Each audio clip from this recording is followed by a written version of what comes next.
Do you know what it was giving me? It reminded me a bit of Tenet. Like, Tenet was just too ambitious with how it decided to explain the physics in that film, and I think this one does the same thing. I'm actually a bit shocked that, like, people loved it so much, because you do have to have some understanding of the science to get the seriousness of what's at stake here. What did you think? D, let me list to you the films that I was thinking about as I was watching this film. Derogatory. Let me list them all out to you. So, I was thinking Interstellar. I was thinking The Martian. I was thinking Arrival.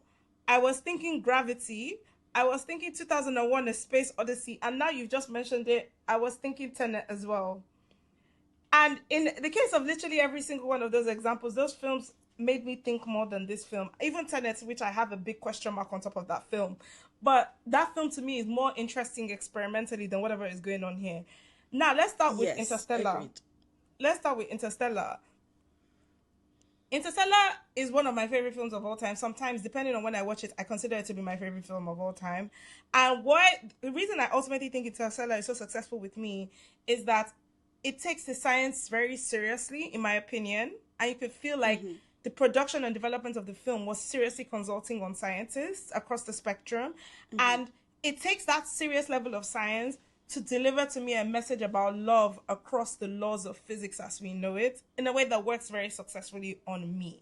In many ways, this film is trying to do the same thing.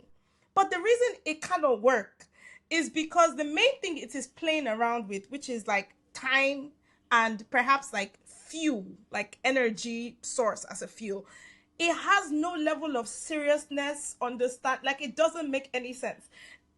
I think they said they have enough fuel to power them for what? Like 4 years or something like that by the time we meet him in the film. A one-way trip to the star, basically. Yes, but after he has gotten to the star, they say he has like 4 years left of fuel or something like that to get back to Earth.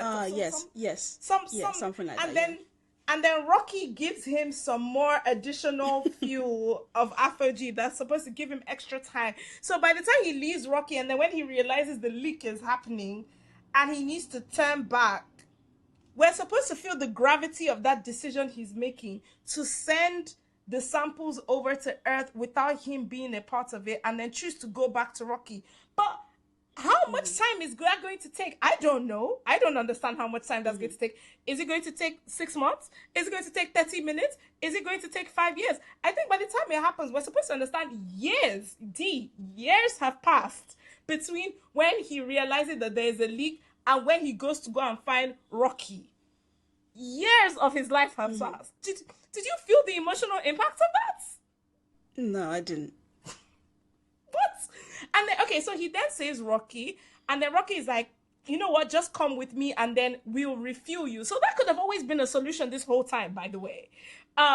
So he follows Rocky, he saves Rocky. The way this Rocky seems to be indestructible, no matter what happens, whether he comes out of his atmosphere, whether the leak happens, he always still manages to resurrect himself, which actually takes away the impact of how much of a threat you think there is to anybody's life in this film.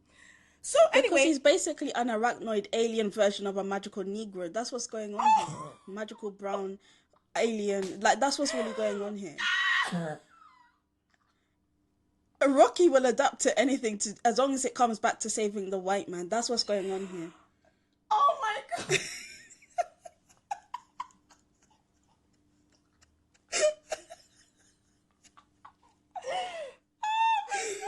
Can't you see what's going on? Rocky's even brown. But Rocky is facing anti-blackness. This isn't right. I didn't even see that coming. I can't lie, I didn't see that coming. And don't forget, Rocky is also kind of queer-coded as well.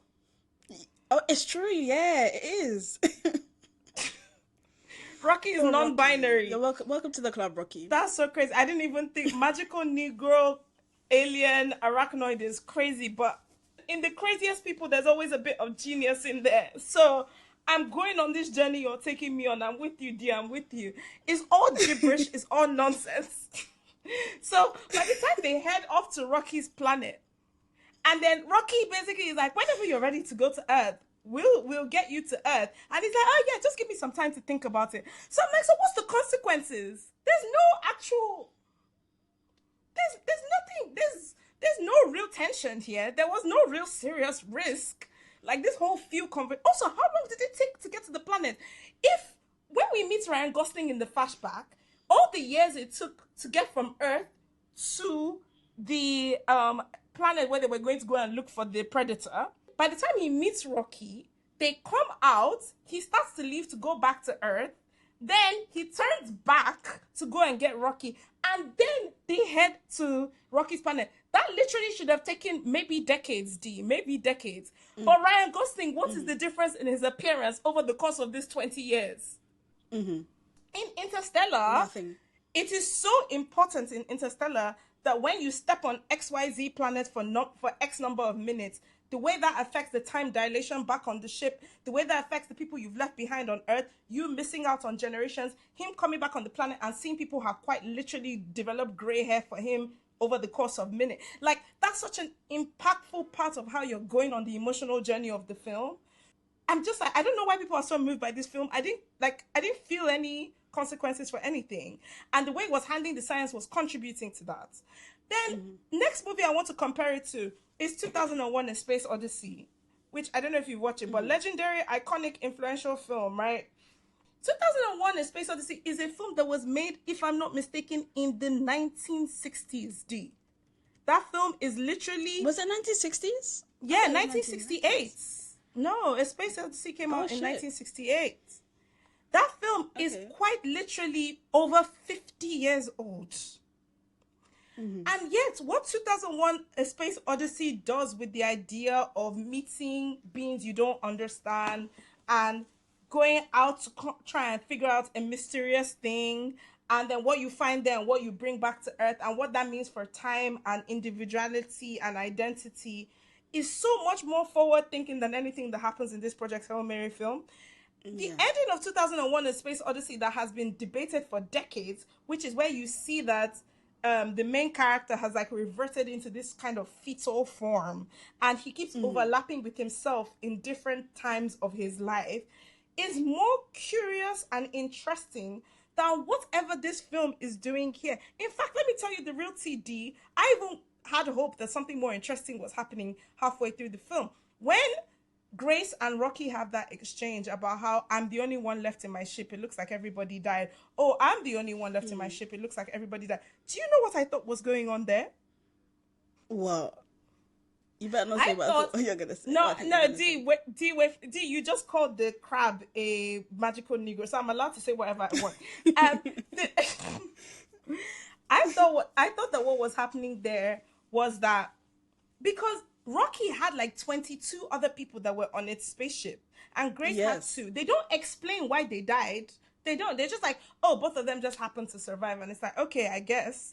So because of the like coincidental nature of that, I actually almost thought they were suggesting something more interesting was going on that was linking the two of them together, and that like Rocky was some kind of final stage of evolution of Ryan Gosling after he got stuck in space for millennia, and he didn't realize that because they play all these games. Okay. That's no. This is objectively not what is happening in the story, but I almost thought they were playing. Yeah, but it's an interesting like theory. That would have been much more interesting than whatever goodbye, wriggle your hips that they did 50 times in that film.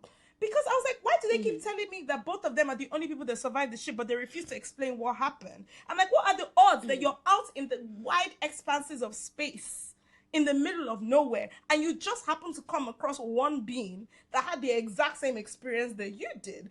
I was like, oh, is there something there? Is it that like he gets lost up there in space and then weird freaky stuff happens with time and lots of time passes? And that thing you had told me, D, which is that in science, convergence, evolution, everything becomes a crab eventually.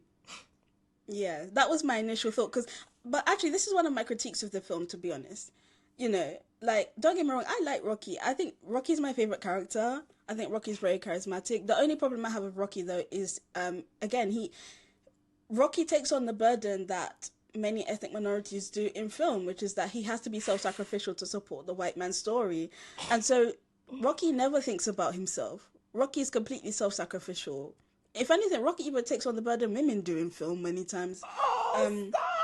Like, I wanted to see Rocky do something shifty, do something shady. Let him die, bro. Do something. I thought there was going to be something sinister. Exactly. Even if it wasn't that like they were connected by evolution, I thought it was going to turn out that Rocky actually came here, was initially sent out with some kind of nefarious mission, but obviously he grew to feel affectionate towards the human or something like that. I thought there has to be some more interesting thing here that they're trying to say about what it means for us to be alien to each other. But I guess again, because this is like a cuddly kids film, they're not interested in introducing those kind of cynical ideas, which fine, I guess, but like I just kind of find that kind of boring. Yeah, but hold on, wait. But we just reviewed Zootopia 2. And, you know, mild spoilers if you haven't seen it.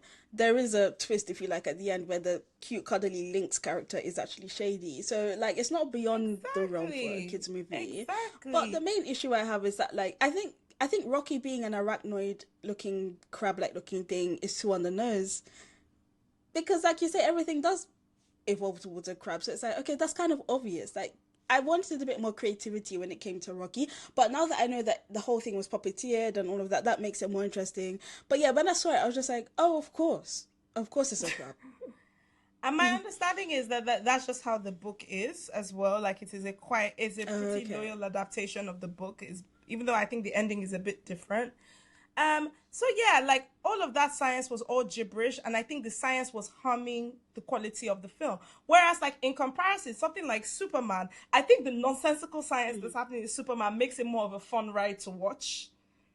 Whereas here, because you're trying to sell me on certain kind of emotional stuff, it doesn't work as well for me. Then could you explain to me exactly what is going on with the apogee and the predator and the prey and the sunspot? No, what did you say? Apogee. I'm not you saying apogee. The astrophage. I don't even know if I'm pronouncing it right or saying it right, by the way. Sure, if you say so. Could you explain to me what's going on there? All I know is it's some sort of organism that somehow can eat stars. And obviously that's a bad thing when you're relying on the solar system or the environment that is produced by that star. And so they needed to find a way to inhibit the astrophage. And then I think the big discovery is that the astrophages were reproducing, and they were reproducing at an alarming rate because they had no predator. And so they had to introduce a predator to stop the astrophages from taking over and eating the stars. I believe that is what the premise is. Stop it. D, that's enough. That's enough. Thank you, D. Now, my understanding is the apogee is eating on the surface of the sun. Yes? Yes, apparently. The sun, which is 5,000 degrees Celsius. Yes, correct. So this is an extreme extremophile, because extremophiles exist on Earth that can live in very high temperatures. But 5,000 degrees Celsius? Is it that because xenon is an inert element, that's why it acts as a good cage? But like, that's xenon gas, no? Yeah, but I remember the film says something about how Rocky was able to form some sort of solid version of xenon. Yes, I understand that, but what I don't I'm know saying is, how does that make any sense? Because to solidify xenon, because xenon is a gas at room temperature. Oh, I see what you mean. Like at most group 18 elements, you would need to lower the temperature down to, like, I just checked, minus 111 degrees Celsius. So are you telling me that all those times that Ryan Gosling is walking around and touching that cage and interacting with that ship, it is minus 111 degrees Celsius? Yeah, but aren't there all sorts of things that you can do to introduce some new other alloy or add some other element, and then it changes their behavior? Maybe that's what's going on. So in which case it's not xenon then? Because that's like saying, oh, if you want to avoid having to freeze oxygen at minus whatever degrees, you just react it with hydrogen to create water. But we would never think oxygen and water are like interchangeable materials. It's the same thing. Again, the film isn't trying to get into like exact details. So I think when they state stuff like that, you just have to accept it and move on. I can't. And I'm just like Mark Kermode in that if I find myself picking at the details, that means the film has not worked on me. Because like, if the film has overall worked on me, on taking me on an emotional journey, I can close my eyes to the BS. But if I am questioning the BS at every step and I'm obsessing over it, that means I don't care about the rest of the story you're telling me. So yeah, all of that was gibberish. Then the last two things I wanted to ask about is A, why exactly is there only enough fuel for the suicide mission? That's not really explained to me. If this So I think that comes down to the politics of like how they distribute the astrophage. Because I remember they made a whole song and dance about. Someone said that they only have enough astrophage for the singular trip, I think, and then a bit of leftover. But then I remember someone was like getting ready to pipe up and say, "Oh, actually, we have some," but then someone shut that down. So it was giving that there was a political situation there. Again, it's been a long time since I watched this film, so I don't remember exactly. Okay, I mean, I think there is some commentary in the film about like how difficult it is to get all the nations of the world to even work together in the first place and stuff like that. Okay, fair enough. I'll accept that. But now that we're talking about the science and the international relations of it and the ethics of it, I want to talk about the ethics of how Grace ends up on that ship. Because for the plot to work, you have to believe that Ava Stratz can get away with doing that.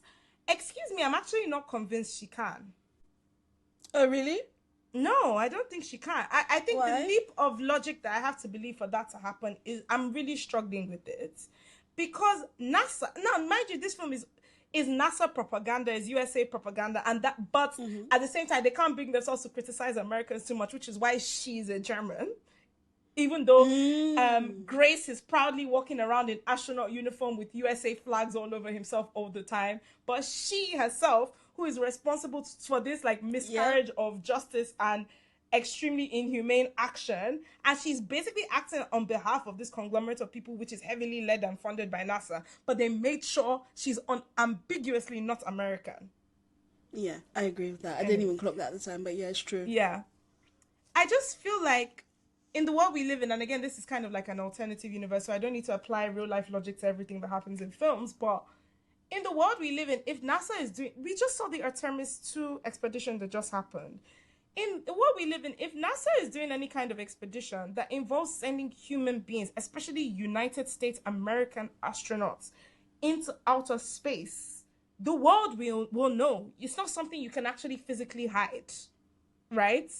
It's not like Area 53 or whatever area. It's not like Area 51 where you can hide where the aliens are. No. It's like global airspace and atmosphere is such that people can tell when a country has sent someone out into space. And for the safety of the astronauts, they need to let the rest of the world know. They don't need to let the rest of the world know every detail of what their plan is, but they need to know that X number of people are going out to space. Do I really believe that the amount of congressional and international scrutiny that will be required will allow them to get away with drugging a U.S. citizen and putting him on that on that rocket ship against his will and nobody noticed? Really?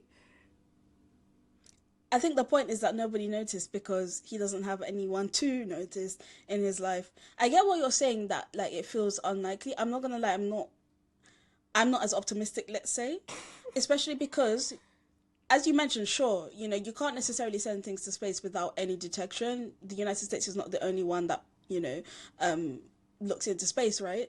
But they can lie about what happened. So they can put people on the aircraft and then tell the public, oh, you know, we're doing an expedition. Oh, we're just going to take some photographs. And then, obviously, by the time we already know that that aircraft is gone, they're never coming back. They'll come and say, oh, there was this really bad mistake. Okay. Oh, it went wrong. Do you get what I'm saying? So, like, yeah. Especially if it's at that level of seriousness for the existence of the planet. And naturally, as things are today, at least, the United States would absolutely want to get in front of that before anyone else, because if there has to be a fight to get onto a planet, for example, or if there has to be a fight over resources, look at what's happening today. As of, what's the date today? The 11th of April. That's all I have to say. 11th of April 2026. Yeah. Ooh. Do we buy Ryan Gosling as a scientist, or is this Hollywood BS? No, I don't believe that he's a scientist. And I'm not saying that because he's goofy or anything like that. God knows a lot of our peers at Oxford in the science departments were goofy, so it's got nothing to do with that. I think it's because he doesn't... I think for you to be someone who knows or is educated in a scientific subject to that degree, you do require a certain amount of obsession. Because if you don't have that, you just went survive. It's as simple as that. You won't even get in at that point, frankly. And that didn't come across for me. It just kind of felt like he was nonchalant about everything. And I understand that they're doing that to illustrate to us that this is a man who's very lonely and doesn't feel like he has to live for anything. But again, you know, that type of person is just not going to be able to be in the scientific world at that level, right? So what did you think? Did you feel he was too sexy to be a scientist? No. I've seen hotter. My high school physics teacher. What do you think?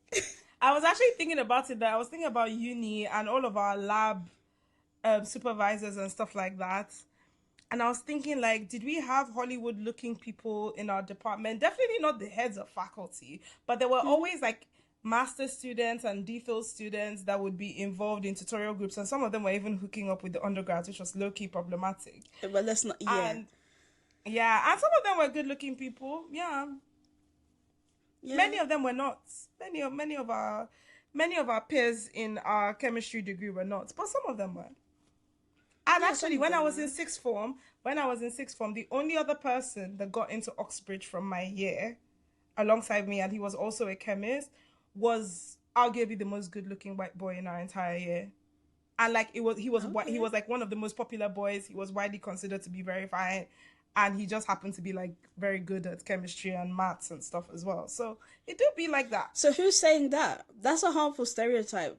No, it's a whole thing. You know, the whole thing about like the Hollywood version of a doctor, the Hollywood version of a pilot. Like it's always like they Hollywoodify them and people don't buy it. I don't buy him as a scientist, but it's not because of his perceived attractiveness. My physics teacher at school, he went to Oxford, I believe. And he actually helped me to get into uni. And like all the girls were crazy over him, including myself. So he was very, very good looking, handsome guy. I believe he's Greek or something like that. Oh, interesting. Yeah. Very handsome. So no, sorry guys, scientists can be hot. Des, what would you give Project Hail Mary? I would give it a 4.5 out of 10. Actually, sorry, stop. I would give it a 4 out of 10. Okay. I would give Project Hail Mary 5 out of 10. And to be honest with you, that 5 is only because of visuals. Like, the storyline I found to be offensive. I like Rocky. Again, Rocky's my favourite character. But again, I actually found the arachnoid of it all to be quite on the nose. It was just made. The emotional stuff didn't move me. I definitely didn't cry. But I know that it moved a lot of people, so... Yeah, this film was a very unserious Hollywood science movie. All the science was gibberish. Everything about the apogee, about how time was passing, about the xenon. None of it made any sense to me. And it was so senseless that it took me away from the film. I couldn't help but compare it to many, many other great, interesting, inquisitive sci-fi space epics like 2001: A Space Odyssey, Interstellar. Gravity is another very important one, where Gravity relies on you being able to sit down to spend time with this one character for almost the entire running time and be rooting for her, and the ending needs to feel really triumphant. And it's not an easy thing Sandra Bullock has to do, and she does it quite successfully, in my opinion, in a way that I didn't get that from Ryan Gosling here. The Martian, even Tenet, that I find to be a very questionable film in many ways, to me, it still has more interesting questions it's asking. So this film to me is like a clown show. It is like a juvenile children's movie, derogatory, and there can be great children's movies that are intelligent. This is not one of them.